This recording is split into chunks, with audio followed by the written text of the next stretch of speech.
Isang maganda at napagpalang araw naman po sa inyo lahat, and welcome po to my devotion this day, January 15, 2026.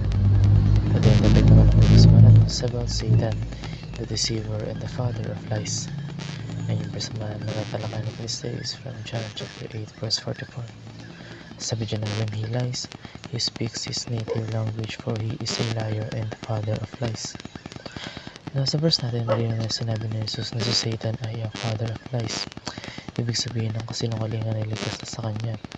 Kapag siya ay nagsisinungaling, hindi ito aksidente. Ito ang kanyang tunay na pagkatao. Wala pa naman sila, ginamit na ni Satan ng panalilang upang alayin ang tao sa katotohanan ng Diyos.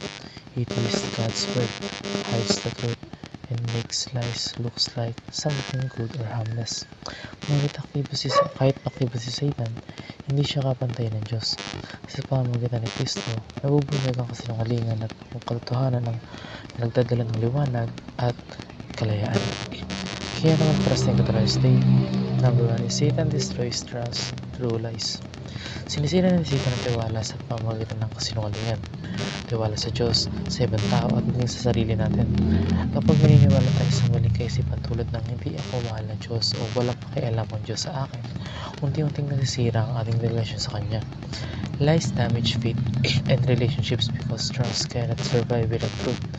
Kaya mahalaga na ibalik natin ang tiwala sa pamamagitan ng pananatili sa salita ng Diyos. Pangalawa natin ito na Satan deceives minds away from truth. Nililiw ni Satan ang isipan ng tao upang ilayo ito sa katotohanan ng Diyos.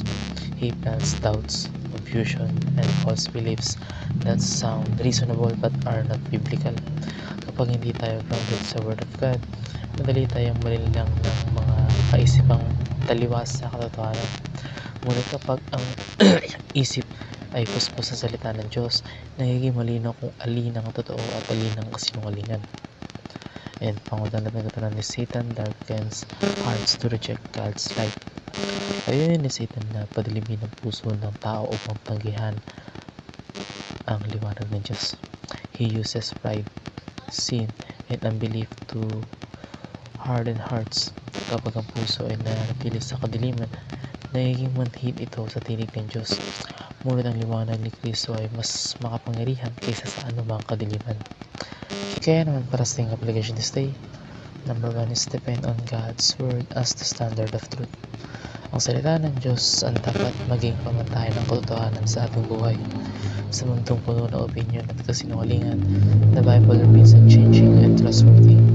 Kapag may naririnig o naisip tayo na taliwas sa salita ng Diyos, dapat natin itong suriin at ituwid ayon sa kanyang katotohanan. Application number naman natin is devote time and place to commune with God daily. Ang araw-araw na may kipag-ugnayan sa Diyos sa panalangin at pagbabasa ng Biblia ay mahalaga upang manatili tayo malapit sa katotohanan. When we spend time with God, our hearts and minds are renewed. Sa gitna ng ingay ng mundo, ang tahimik na oras kasama ang Diyos ang nagbibigay linaw, lakas at direksyon sa ating buhay. And application number 2 naman is discern the spirit of truth from the spirit of lies. Hindi lahat ng maganda pakinggan ay totoo, kaya kailangan natin ng discernment mula sa Holy Spirit.